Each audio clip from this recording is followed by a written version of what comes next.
20 தமிழர்கள் சுட்டுக் கொல்லப்பட்ட சம்பவத்தில் முக்கிய சாட்சிகளான ஷேகர், பாலச்சந்தர், இளங்கோவன் ஆகிய மூவருக்கும் பாதுகாப்பு வழங்குமாறு தேசிய மனித உரிமைகள் ஆணையம் ஏற்கனவே உத்தரவிட்டிருந்தது. அது முறையாக நிறைவேற்றப்படுகிறதா என்பது குறித்து மக்கள் கண்காணிப்பக இயக்குநர் ஹென்றி திபெனுடன் நமது செய்தியாளர் ராமானுஜம் நடத்திய கலந்துரையாடலை இப்பொழுது பார்க்கலாம்.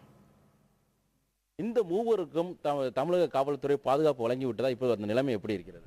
இவர்களுடைய இல்லங்களுக்கு சொந்த ஊரில் தருமபுரி மாவட்டத்திலும் திருவண்ணாமலை மாவட்டத்திலும் பாதுகாப்பு கொடுக்கப்பட்டிருக்கிறது. நான் சேகருடைய வீட்டிற்கு நேற்று செல்லும் பொழுது காவலர்களை சந்தித்தேன். ஆனால் அவர்கள் மதுரைக்கு வந்திருக்கிறார்கள், மக்கள் கண்காணிப்பத்தில் இருக்கிறார்கள் என்று காவல்துறைக்கு தெரியப்படுத்தி இன்று காலை தேசிய மனித உரிமை ஆணையத்தினுடைய ஆணைய ஆர்டரையும் சீஃப் செக்ரட்டரிக்கும் டிஜிபிக்கும் மதுரை கமிஷனருக்கு அனுப்பி இதுவரை இன்னும் பாதுகாப்பு இங்கே கொடுக்கப்படவில்லை. கொடுத்து விடுவார்கள் என்று எதிர்பார்க்கிறோம். இந்த சூழ்நிலையில் இந்த 3 பேருக்கும் ஏதாவது அச்சுறுத்தல் ஏதாவது காவல்துறை பாதுகாப்பு கொடுக்கணும் தேசிய ஆணையம் கூறியிருக்கக்கூடிய சூழ்நிலையில் இன்னும் பாதுகாப்பு வழங்கப்படக்கூடிய சூழ்நிலை சொல்லியிருக்கிறீங்க. இப்படிப்பட்ட சூழ்நிலையிலிருந்து ஆந்திராவுடைய காவல்துறையிலிருந்தோ இல்லை ஆந்திர அரசிலிருந்தோ இல்லை மற்ற யார் மூலமாவது ஏதாவது அச்சுறுத்தல் ஏதாவது இருக்குதா? இந்த அலுவலகத்திற்குள் அவர்கள் யாரும் வர முடியாது, அந்த பயம் யாருக்கும் கிடையாது. மதுரையில் இருக்கக்கூடிய மக்களும் இவர்களை பாதுகாப்பார்கள் என்ற நம்பிக்கை உண்டு.